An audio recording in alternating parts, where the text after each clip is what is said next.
Alam niyo ba yung kagigising niyo lang at gusto niyo maglakad-lakad? Guess what? Kung saan kami pupunta ngayon? Welcome nga po pala sa Maria's Interest Riyadh Ventures. Nandito nga po pala kami sa Villaggio, Bata. Pagpasok mo nga dito talagang maalala mo 168 Mall sa Divisoria. Tingnan naman Pinas feels talaga, di ba? Hello sa mini baklaran dito. Here we are, nandito tayo sa food court nila. Kung nga gusto ko yung light lang, no rice today. Yun naman guys, ang dami-dami ditong kain na pang Filipino foods. Natatanong talaga ng mga affordable na affordable. Ito na nga, tumambad sa amin ng Buds Road. Tara, kadadali ng 1 SAR mo. Dito kasi sa Buds, meron sila mga offers. Limited chicken wings, 55 SAR lang. At saan kadadali ng 1 SAR mo? Yes guys, meron dito 1 SAR lang per piece. 20 pieces at makakapili ka ng 2 flavors. Naman, napa-order na kami at isang classic burger. Ito lang guys, kahit maliit ang area nila, talaga ng very cozy ang dating.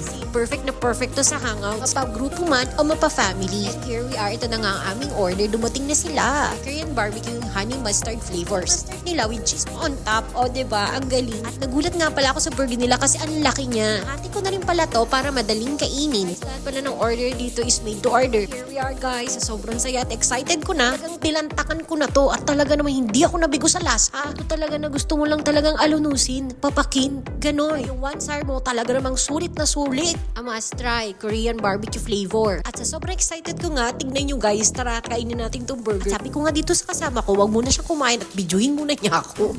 At tignan nyo naman guys, ako carry bells na yan kahit ganyan, di ko na pinunasan sa sobrang sarap. Heaven, ang datingan ng burger at chicken wings. Totoo lang, yung kasama ko rito, ang talagang order niya burger at sa akin ng wing. Hindi na rin siya nakapagpigil at yan, naubos nga kaagad namin 20 pieces. Di nga namin alam kung gutom ba kami or what. Talagang obviously, ubos na namin at nakapag-order pa kami ng second batch. Eto na nga guys, ang order namin, bago na naman hickory barbecue at sweet chili. Na-stress na pala ako dyan dahil nga naudlot ang aming kainan, kaya ito, naghintay ulit kami. Superb na superb talaga, waiting is worth it. Guys, kahit mainit yan bagong luto, talaga naman hindi ko pinigilan ng sarili ko at ang sarap, mas crispiness ang dating. Tignan nyo, ang sarap. Yung kasama ko nga, hindi na rin napigilan. Sabi niya, bris-brisan ko daw pagmuya. Hello pala, kuya, sa ating mga friendly staff dito sa Buds Road. Papadadalhin ay dito na sa Buds Road. Talaga naman sulit na sulit, murang-mura pa. Saan ka nakakita? 1 SAR lang per piece. Hindi mo talaga namamalayan, talagang mauubos mo isang bucket. Wala ng flavor nila ay masasarap, pero talaga nabukod tangi sa akin ng Korean barbecue. Kaya guys, try nyo na, wag na kayong pahuli kasi masarap na, sulit pa. So next nga sabi ng kasama ko, itatry nyo daw yung 55 unlimited wings kung ilang bucket ang maubos niya at ilang pirasong manok. Yun guys, sa mga iba kapag may chicken wings, minsan matigas, pero dito, crispiness. Fresh from the fryer. Hibasan ka pa, talaga namang superb. At saka legit, ganda pa ng place, kaya try nyo na guys. So nga po pala sa ating mga taga-subaybay dyan, please don't forget to follow, share, and subscribe. Marami pa rin po tayong susunod sa Saudi. Follow for more updates and wait for our next videos and ventures here in Saudi Riyadh Ventures. Thanks and bye!